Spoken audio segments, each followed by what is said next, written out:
ಪುರಸಭೆ ವತಿಯಿಂದ ನಡೆಸ್ತಾ ಇರುವಂತಹ ಈ ಸ್ವತ್ತು ಖಾತಾ ಆಂದೋಲನ ಪ್ರಯೋಜನವನ್ನು ಅಭಿಯಾನದ ಪಟ್ಟಣದ ನಾಗರಿಕರು ಸದುಪಯೋಗ ಪಡಿಸಿಕೊಳ್ಳಬೇಕು ಅಂತ ಶಾಸಕ ಎಚ್.ಸಿ. ಬಾಲಕೃಷ್ಣ ಪಟ್ಟಣದ ಸೋಮೇಶ್ವರ ದೇವಾಲಯದ ಆವರಣದಲ್ಲಿ ಖಾತಾ ಆಂದೋಲನ ಅಭಿಯಾನಕ್ಕೆ ಚಾಲನೆ ನೀಡಿ ಶಾಸಕ ಎಚ್.ಸಿ. ಬಾಲಕೃಷ್ಣರವರು ಮಾತನಾಡಿದರು. ಈ ಸ್ವತ್ತು ಮಾಡಿಸಲು ಸಾಧ್ಯವಾಗ್ತಾ ಇಲ್ಲ ಎಂಬ ನಾಗರಿಕರ ದೂರುಗಳಿಂದ ಸಾರ್ವಜನಿಕರಿಗೆ ಅನುಕೂಲವಾಗಲಿ ಎಂಬ ಉದ್ದೇಶದಿಂದ ನಮ್ಮ ಸರ್ಕಾರ ಎ ಖಾತಾ ಮತ್ತು ಬಿ ಖಾತಾ ಮಾಡಿಕೊಡುವ ಕೆಲಸವನ್ನ ಮಾಡಿದೆ. ನಾಗರಿಕರ ಅಹವಾಲುಗಳನ್ನು ಆಲಿಸಿ ಇಚ್ಛಾಶಕ್ತಿ ಇರುವಂತಹ ಸರ್ಕಾರಗಳಿಗೆ ಮಾತ್ರ ಇಂತಹ ಕೆಲಸ ಮಾಡಲು ಸಾಧ್ಯ. ಪುರಸಭೆ ವತಿಯಿಂದ ಆಗಸ್ಟ್ 11ರಿಂದ ಸೆಪ್ಟೆಂಬರ್ 1ರವರೆಗೆ ವಾರ್ಡ್ಗಳಲ್ಲಿ ಖಾತಾ ಆಂದೋಲನ ನಡೆಸಲಾಗ್ತಾ ಇದ್ದು, ಪಟ್ಟಣದ ನಾಗರಿಕರು ವಾರ್ಡ್ಗಳಲ್ಲಿ ನಡೆಸುವಂತಹ ಖಾತಾ ಆಂದೋಲನ ಅಭಿಯಾನವನ್ನು ಸದುಪಯೋಗ ಪಡಿಸಿಕೊಳ್ಳಬೇಕು. ಸರ್ಕಾರಿ ಜಾಗಕ್ಕೆ ಖಾತೆ, ಸರ್ಕಾರಿ ಜಾಗ ಒತ್ತುವರಿ, ಬಾರ್ ಖಾತೆ ಮಾಡಿಸಿರುವ ವ್ಯವಹಾರ ಪ್ರಕರಣಗಳಿದ್ದು ಭ್ರಷ್ಟಾಚಾರ ಮುಕ್ತ ಪುರಸಭೆ ಆಗಬೇಕಾದರೆ ಸಾರ್ವಜನಿಕರ ಸಹಕಾರ ಬಹಳ ಮುಖ್ಯವಾಗಿರುತ್ತದೆ ಅಂತ ತಿಳಿಸಿದರು. ಇನ್ನು ಕಾನೂನು ಕಠಿಣವಾದ ಕ್ರಮ ಕೈಗೊಳ್ಳುವುದರಿಂದ ಸರ್ಕಾರಿ ಜಾಗಕ್ಕೆ ಖಾತೆ, ಸರ್ಕಾರಿ ಜಾಗ ಒತ್ತುವರಿ, ಬಾರ್ ಖಾತೆ ಮಾಡಿಸಿಕೊಂಡವರು ಬೇರೆ ಮಾರ್ಗಗಳನ್ನು ಅನುಸರಿಸಬಾರದು.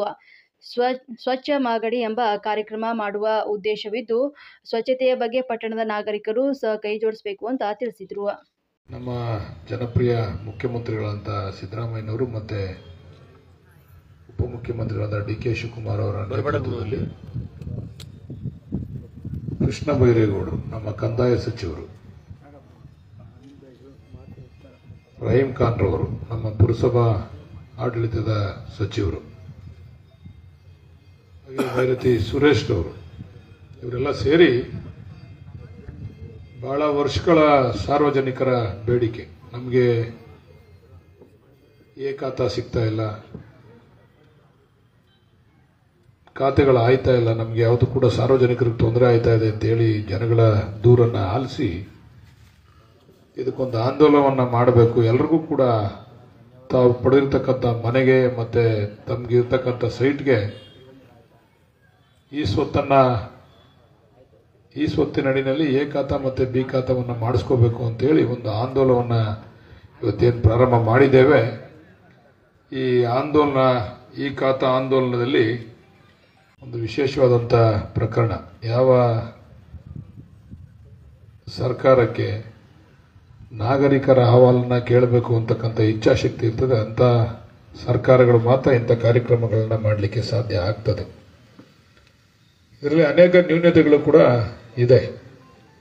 ನಮ್ಮ ಪುರಸಭಾ ಅಧ್ಯಕ್ಷರು ಮತ್ತು ಅಧಿಕಾರಿಗಳು ಸಂಕ್ಷಿಪ್ತವಾಗಿ ತಮಗೆ ವಿಚಾರವನ್ನು ತಿಳಿಸಿದ್ದಾರೆ.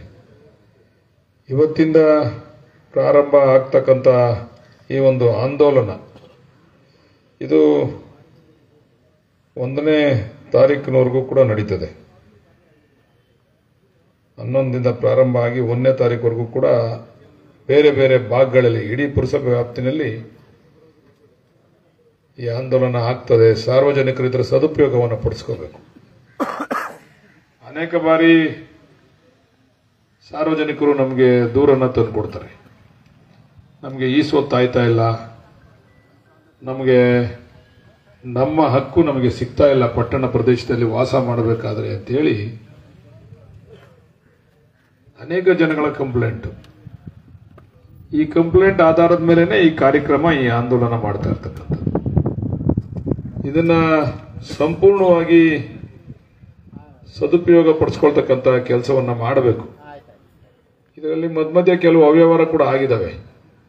ಬಾರ್ ಖಾತೆಗಳನ್ನ ಮಾಡೋದು, ಇನ್ನೊಂದನ್ನ ಮಾಡೋದು, ಸರ್ಕಾರಿ ಜಾಗ ಒತ್ತುವರಿ ಮಾಡ್ಕೊಳ್ಳೋದು, ಸರ್ಕಾರಿ ಜಾಗದಲ್ಲೇನೆ ಖಾತೆಗಳನ್ನ ಹಿಂದೆ ಮಾಡ್ಕೊಂಡಿರ್ತಕ್ಕಂಥದ್ದು, ಈ ರೀತಿ ಅನೇಕ ಅವ್ಯವಹಾರಗಳಿದ್ದಾವೆ. ನಾನು ಒಂದು ಮಾತನ್ನ ಸರ್ಕಾರಿ ಜಾಗ ಒತ್ತುವರಿ ಮಾಡಿಕೊಂಡು ಅಥವಾ ಬಾರ್ ಖಾತೆಗಳನ್ನ ಮಾಡ್ಕೊಂಡಿರೋರಿಗೆ ಒಂದು ಮಾತನ್ನ ಹೇಳಲಿಕ್ಕೆ ಇಚ್ಛೆ ಪಡ್ತೇನೆ. ಕಾನೂನು ಯಾವತ್ತೂ ಕೂಡ ಕಠಿಣವಾದಂಥ ಕ್ರಮವನ್ನು ತೆಗೆದುಕೊಳ್ತದೆ. ನೀವು ನಿಮ್ಮ ದಾಖಲಾತಿಗಳನ್ನ ಸರಿಪಡಿಸ್ಕೊಳ್ಳಿ. ಸರ್ಕಾರಿ ಜಾಗ ಇದ್ರೆ ಅದನ್ನ ಬಿಡಬೇಕಾಗ್ತದೆ. ಯಾಕಂದ್ರೆ ಸುಂದರವಾದ ಪುರಸಭೆಯನ್ನ ಕಟ್ತಕ್ಕಂಥದ್ದು ನಮ್ಮೆಲ್ಲರ ಆದ್ಯ ಕರ್ತವ್ಯ. ಬರೀ ರಾಜಕಾರಣಿಗಳು ಅಥವಾ ಪುರಸಭಾ ಸದಸ್ಯರೇ ಆದ್ಯ ಕರ್ತವ್ಯ ಅಲ್ಲ, ಅದು ಸಾರ್ವಜನಿಕರ ಸಹಕಾರ ಕೂಡ ಬಹಳ ಮುಖ್ಯ. ನಾವು ಒಳ್ಳೆ ಉತ್ತಮವಾದಂಥ ಪುರಸಭೆ ಆಗಬೇಕು, ಭ್ರಷ್ಟಾಚಾರ ಮುಕ್ತ ಪುರಸಭೆ ಆಗಬೇಕು. ಆ ದಿಕ್ಕಿನಲ್ಲಿ ನಾವೆಲ್ಲ ಕೆಲಸ ಮಾಡಬೇಕು ಅಂತಂದ್ರೆ ಸಾರ್ವಜನಿಕರ ಸಹಕಾರ ಬಹಳ ಮುಖ್ಯ. ಸಾರ್ವಜನಿಕರು ಕೂಡ ಬೇರೆ ದಾರಿಯನ್ನ ಅವಲಂಬಿಸದೆ ಕಾನೂನಾತ್ಮಕವಾಗಿ ತಮ್ಮ ಇರ್ತಕ್ಕಂಥ ಹಕ್ಕುಗಳನ್ನು ಪಡ್ಕೋಬೇಕು. ಮತ್ತೆ ಈಗ ಯಾರ್ಯಾರಿಗೆ ಅವರವರ ಹಕ್ಕಿದೆ ಅದೆಲ್ಲರಿಗೂ ಕೂಡ ಸಿಗ್ತದೆ. ಎ ಖಾತೆ ಆಗ್ತದೆ, ಈ ಕೆಲವು ಬಿ ಖಾತೆಗಳಾಗ್ತವೆ. ಬಿ ಖಾತೆ ಅಂತಂದ್ರೆ ಅದು ಏನದ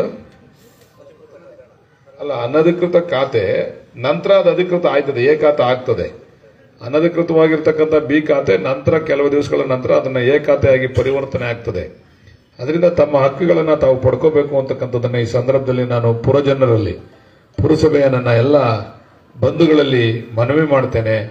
ಇನ್ನು ಕೂಡ ಬಲಿಷ್ಠವಾದಂಥ ಪುರಸಭೆಯನ್ನು ಕಟ್ಟಬೇಕಾಗ್ತದೆ. ನಾವು ಹೆಚ್ಚು ಕೆಲಸ ಕಾರ್ಯಗಳು ಆಗ್ಬೇಕಾಗ್ತದೆ. ಇವತ್ತು ನಾವೆಲ್ಲ ಕೂಡ ಮಾಡ್ತಾ ಇದ್ದೇವೆ, ಎಲ್ಲ ಕೆಲಸ ಕಾರ್ಯಗಳನ್ನು ಕೂಡ ಮಾಡ್ತಾ ಇದ್ದೇವೆ.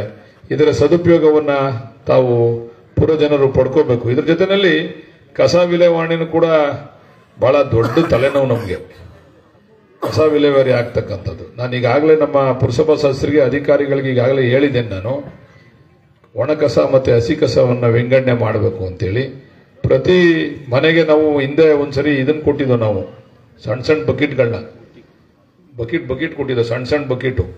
ಇದನ್ನ ಬೇರೆ ಬೇರೆದಕ್ಕೆ ಉಪಯೋಗಿಸ್ಕೊಂಡ್ಬಿಟ್ರು. ನಾವು ಕೊಟ್ಟಿದ್ದ ಬಕೆಟ್ ಏನ್ಗೆ ಅಂತ ಗೊತ್ತೇ ಇಲ್ಲ ಅವ್ರಿಗೆ, ಅದನ್ನ ಬೇರೆ ಬೇರೆದಕ್ಕೆ ಉಪಯೋಗಿಸ್ಕೊಂಡ್ಬಿಟ್ಟವ್ರೆ. ಈಗ ಆ ರೀತಿ ಮಾಡ್ಲಿಕ್ಕೆ ಸಾಧ್ಯ ಇಲ್ಲ. ಸ್ವಲ್ಪ ಜವಾಬ್ದಾರಿಯುತವಾಗಿ, ನಾನು ಹೇಳಿಲ್ವಾ, ಬರೀ ರಾಜಕಾರಣಿಗಳದೇ ಜವಾಬ್ದಾರಿ ಅಲ್ಲ, ಪುರಜನರು ಕೂಡ ಸಹಕಾರ ಕೊಡಬೇಕು. ನಮ್ಮ ಪಟ್ಟಣವನ್ನ ನಾವು ನೀಟಾಗಿ ಇಟ್ಕೋಬೇಕು ಅಂತಂದ್ರೆ, ಶುಚಿತ್ವವಾಗಿ ಇಟ್ಕೋಬೇಕು ಅಂತಂದ್ರೆ, ನಮ್ಮ ಪಟ್ಟಣದ ಗೌರವವನ್ನು ಕಾಪಾಡಬೇಕು.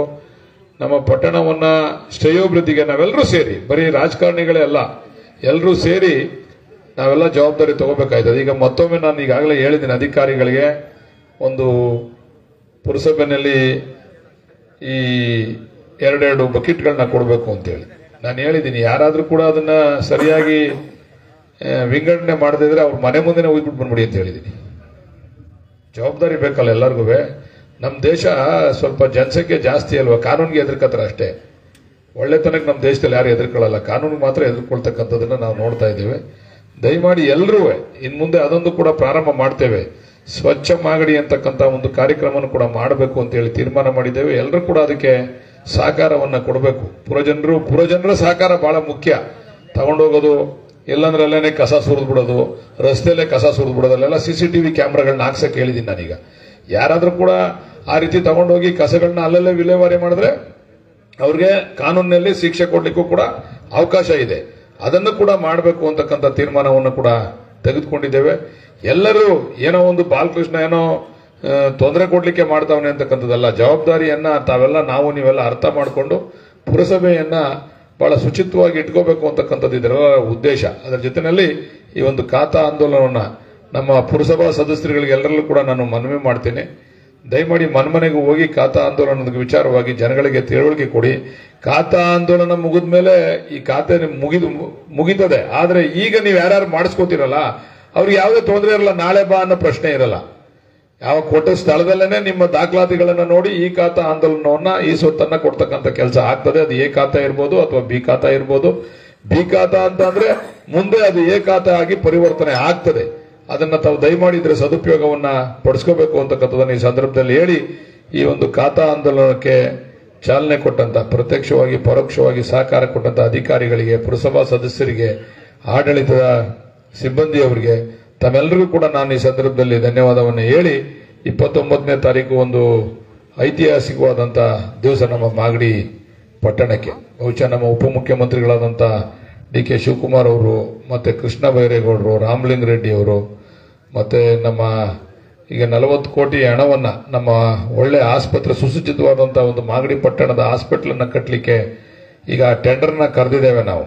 ಈಗೇನು ತಾಲೂಕು ಕಚೇರಿ ಇದೆ, ಆ ತಾಲೂಕು ಕಚೇರಿಯನ್ನ NAS ಸರ್ಕಲ್ಗೆ ಸ್ಥಳಾಂತರ ಮಾಡ್ತಾ ಇದ್ದೇವೆ. ಅಲ್ಲಿ ಒಂದು ಒಳ್ಳೆ ಆಸ್ಪತ್ರೆಯನ್ನ ಕಟ್ಟಬೇಕು. ಆ ಆಸ್ಪತ್ರೆಗೆ ದಿನೇಶ್ ಗುಂಡೂರಾವ್ ಅವರು ಶಂಕುಸ್ಥಾಪನೆಯನ್ನು ನೆರವೇರಿಸಲಿದ್ದಾರೆ. ಇವರೆಲ್ಲರೂ ಕೂಡ ಬರ್ತಾರೆ. ನಮ್ಮ ಪಶುಸಂಗೋಪನಾ ಸಚಿವರಾದಂತಹ ವೆಂಕಟೇಶ್ ಅವರು ಕೂಡ ಬರ್ತಾ ಇದ್ದಾರೆ. ದಯಮಾಡಿ ತಾವೆಲ್ಲ ಸಾರ್ವಜನಿಕರು ಹೆಚ್ಚಿನ ಸಂಖ್ಯೆಯಲ್ಲಿ ಭಾಗವಹಿಸಬೇಕು.